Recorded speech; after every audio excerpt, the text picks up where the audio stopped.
Hey everyone, I hope we're doing well and welcome back to a brand new case study video on the LAGFX channel. So I included one of these last Monday as well, where I went over the Great British Pound to the US dollar market and did a full top-down analysis on this pair and provided you with investment opportunities in both the longer, medium and shorter term. So I've taken a very similar approach to this market. I've opted for the XAU to USD, or the gold market this time around, just because it is at a major point at the moment, something I wanted to share my analysis on and just talk you through exactly how I gained this bias or gained the assumption that price was to do what it has done here.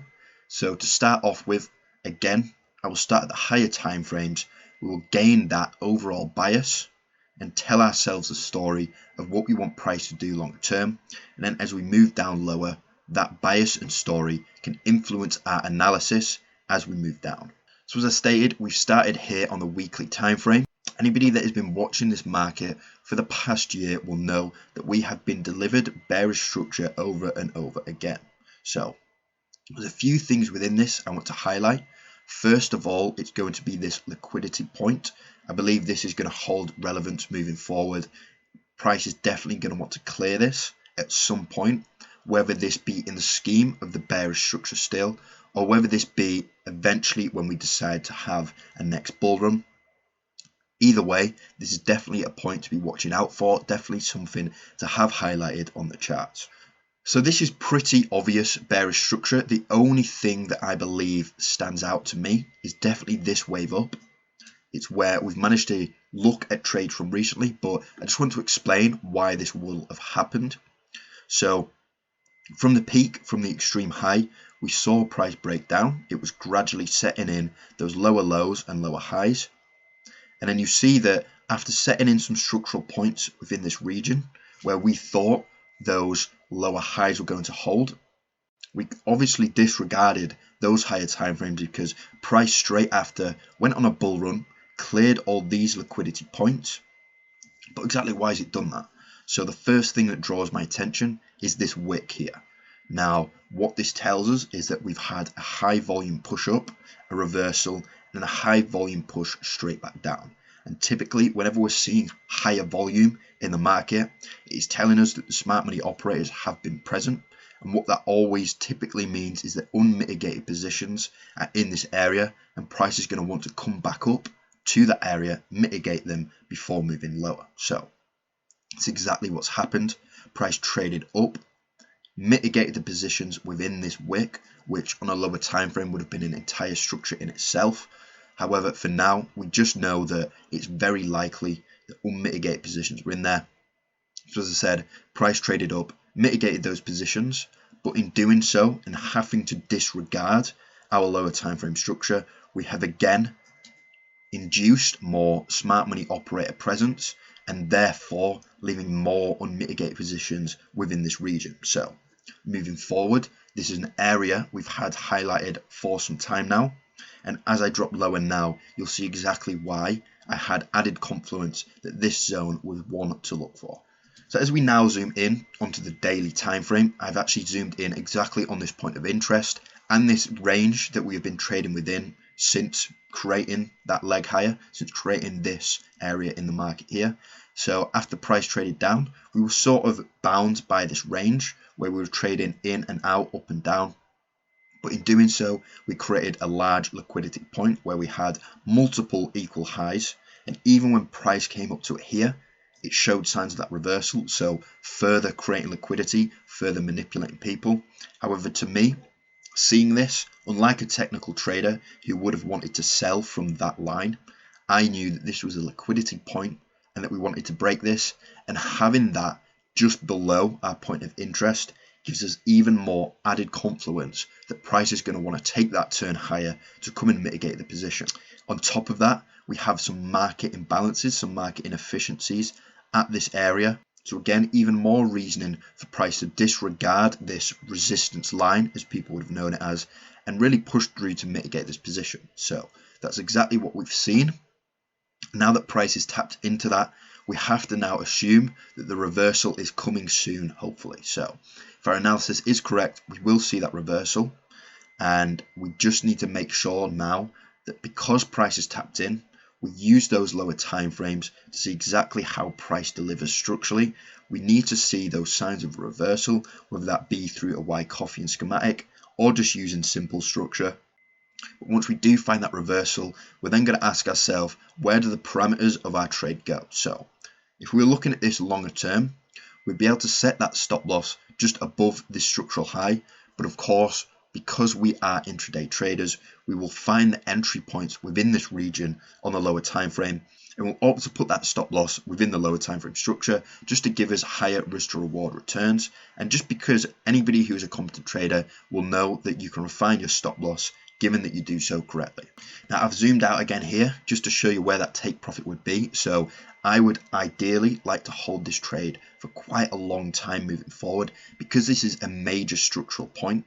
We are talking about the new lower high in our overall structure of this entire move. So I would definitely expect, given simple structural knowledge, that we will break these lows, so we can therefore try and hold a sell from this region all the way down. So to give us even more added confidence again, we have another major liquidity point here where price is going to want to come to, surpass the level, clear that liquidity and manipulate technical traders out the market who are looking to buy from this region. So in my eyes, ideally, we would find sell positions within this region and ride them down to that 1673 mark. So currently from where we are, we're looking at about 1500 pips, which is a crazy amount, given that we can refine that stop loss to a very ideal amount. This trade could bring us a crazy percentage return. Of course, I will be looking to partial throughout.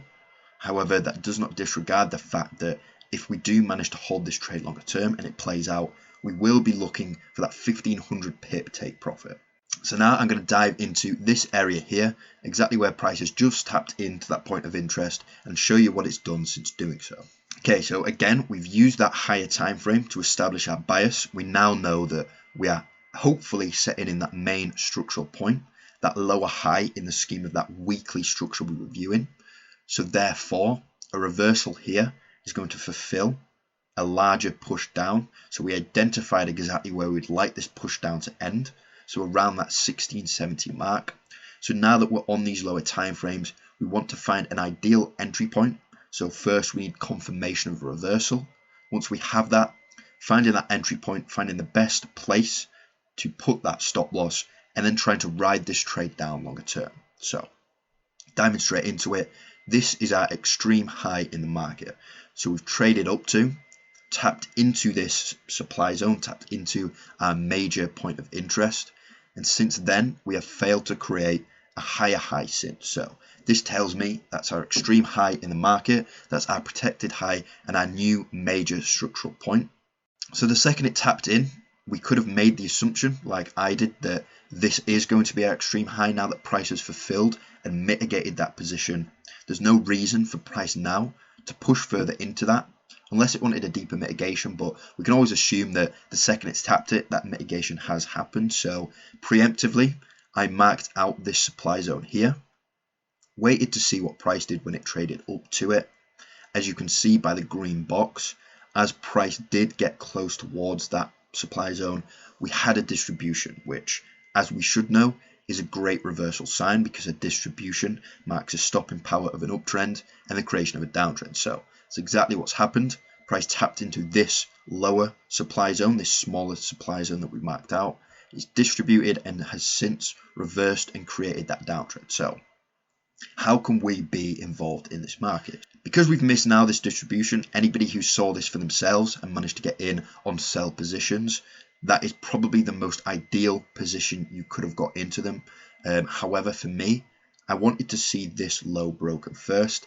That would give me all the confirmation I needed that a reversal has definitely taken place and that bearishness is to continue moving forward. So now that that's happened, now that we've broken that low on market close, we then need to ask ourselves, well, how can we get in on this market now on a sell position to try and ride this movement down? So I've highlighted that last impulsive wave down, that major impulse that broke our structure.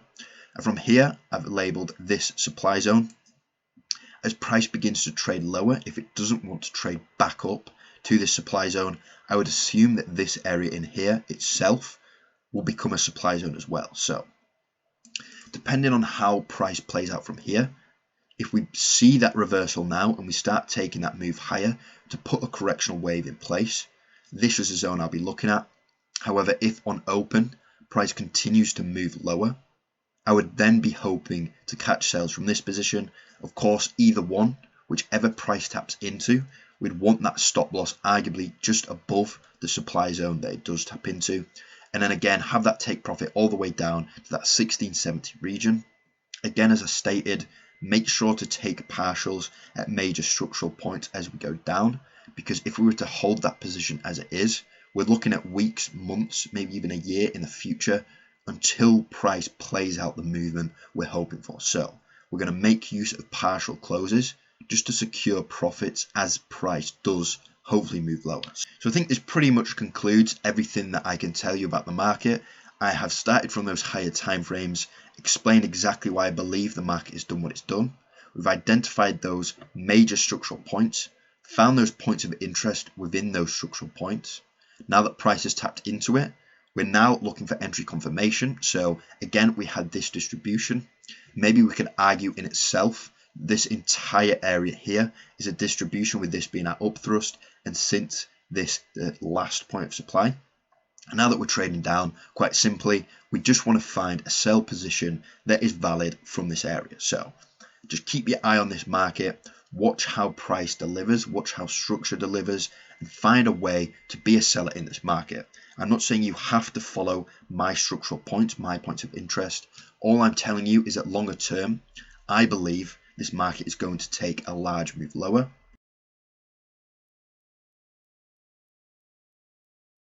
Evident by this, as I said, being a major structural point, a major reversal in this market. So whatever follows your strategy, stick to it and just try and find those sell positions to ride down longer term. So I hope everybody has enjoyed this case study video. I hope you've managed to learn a thing or two. I hope you can take away some of the analysis and the story I've given about this market into your own analysis yourself to try and get a good trade from moving forward. As I stated in the last case study video, if there's any market you'd like me to go through to do this on, make sure to leave those in the comments and I will try and get round to them. But as for now, thank you for watching this video. Make sure you like this if you managed to learn a thing or two. Make sure to subscribe to that channel, hit the notifications, because as you know, we have weekly scheduled uploads that you should not miss out on. So once again, thank you for watching and I will see you in the next video on the LAGFX channel.